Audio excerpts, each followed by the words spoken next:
Hi friends, வணக்கம். Welcome to my channel. இன்றைக்கி ரொம்ப ஈஸியாக செய்யக்கூடிய ஈவினிங் ஸ்நாக்ஸ் மசால் வடை எப்படி செய்கிறதுன்னு பார்க்கலாம். இந்த ஸ்நாக்ஸு நம்ம டக்குன்னு ரெடி பண்ணி கொடுத்துடலாம். ரொம்ப டேஸ்டியாக இருக்கும். வாங்க இந்த மசால் வடை எப்படி செய்கிறதுன்னு வீடியோக்குள்ளே போய் பார்க்கலாம். இப்போ ஒரு மிக்சிங் பவுல் எடுத்திருக்கேன். அதில் 2 கப் அளவுக்கு கடலை பருப்பு சேர்த்துருக்கேன். இப்போ இது கூட தண்ணி சேர்த்து ஒரு 2-3 டைம் நல்லா கழுவிட்டு இது கூட ஒரு 6 காஞ்ச மிளகாய் சேர்த்து இதை நல்லா ஒரு 4 மணி நேரத்துக்கு நல்லா ஊற வச்சு எடுத்துக்குங்க. இப்போ 4 மணி நேரம் நல்லா ஊறிடுச்சு பாருங்கள். இந்த மாதிரி நல்லா ஊறி இருக்கணும். இப்போ இதில் இருக்க தண்ணியை வடிச்சிட்டு மிக்ஸி ஜாரில் சேர்த்துக்கலாம். ஃபஸ்ட்டு மிளகாயை போட்டுருங்க. போட்டுட்டு இதில் பாதியை சேர்த்துக்கிறேன். பாதியை சேர்த்துட்டு தண்ணி எதுவும் சேர்க்க வேணாம். நான் 2 தடவை அரைக்க போகிறேன். இப்போ அரைச்சதை ஒரு மிக்சிங் பவுலில் சேர்த்துடலாம். மீதி இருக்கிற கடலை பருப்பை அரைக்கிறதுக்கு முன்னாடி ஒரு கைப்பிடி அளவுக்கு முழுசாகவே சேர்த்துட்டு மீதி இருக்கிறதையும் நல்லா குறப்பாக இந்த மாதிரி அரைச்சி எடுத்துக்குங்க. இப்போ நம்ம எல்லாத்தையும் அரைச்சி எடுத்தாச்சு. இப்போ இது கூட மீடியம் சைஸ் வெங்காயத்தில் ஒரு பெரிய வெங்காயத்தை கட் பண்ணிவிட்டு சேர்த்துருக்கேன். அது கூடயே உங்கள் காரத்துக்கு ஏற்ப பச்சை மிளகாய் சேர்த்துருங்க. நான் ஒரு 3 பச்சை மிளகாய் சேர்த்துருக்கேன். ஒரு 4 பல்லு பூண்டை நல்லா தோல் எடுக்காமல் இடிச்சிட்டு சேர்த்துருக்கேன். அது கூட கொஞ்சமாக கருவேப்பிலை, கொஞ்சமாக கொத்தமல்லி தழை, 1 டீஸ்பூன் அளவுக்கு ஜீரகத்தை கையில் வச்சு நல்லா நசுக்கிட்டு சேர்த்துக்குங்க. நான் போடுற எல்லாமே போடணும், அப்போ நல்லா டேஸ்டியாக இருக்கும் வடை. இப்போ இது கூட 1/4 டீஸ்பூன் அளவுக்கு பெருங்காயத்தூள் சேர்த்துக்குங்க.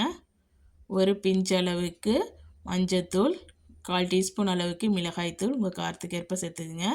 தேவையான அளவு உப்பு. இப்போ எல்லாத்தையும் சேர்த்துட்டு நல்லா மாவை கலந்து எடுத்துக்கலாம். தண்ணி எதுவும் சேர்த்துடக்கூடாது. நல்லா கலந்து எடுத்துக்குங்க அந்த மாதிரி. இப்போ நம்மளுக்கு மாவு நல்லா கலந்தாச்சு. மாவு ரெடி ஆகிடுச்சு. இந்த மாதிரி இருக்கணும். இப்போ கையை நல்லா தண்ணியில் நனைச்சிட்டு நல்லா சின்ன உருண்டையாக உருட்டிட்டு இந்த மாதிரி தான் நம்ம உருட்டி தட்டி எண்ணெயில் போட போகிறோம்.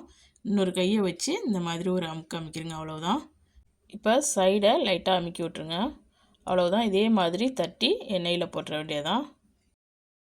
இப்போ ஒரு கடாயில் எண்ணெய் விட்டுருக்கேன். எண்ணெய் நல்லா ஹீட்டானதுக்கு பிறகு அடுப்பை மீடியம் ஃப்ளேமில் வச்சுட்டு ஒன்று ஒன்றா தட்டி இந்த மாதிரி போட்டுருங்க. அடுப்பு மீடியம் ஃப்ளேமில் இருக்கணும். ரொம்ப ஹை ஃப்ளேமில் இருந்துச்சுனாலும் சீக்கிரம் கலர் சேஞ்ச் ஆகிரும். உங்கள் கடாயில் எவ்வளோ போட முடியுமோ அந்த அளவுக்கு போட்டுக்கோங்க. நான் ஒரு 5 இது போட்டிருக்கேன்.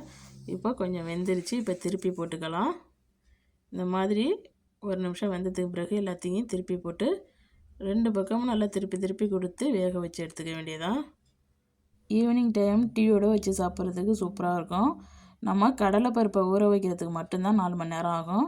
கடலைப்பருப்பை ஊறிட்டுச்சுன்னா இது செய்கிறது ஒரு 5 நிமிஷத்தில் டக்குன்னு ரெடி பண்ணி கொடுத்துடலாம்.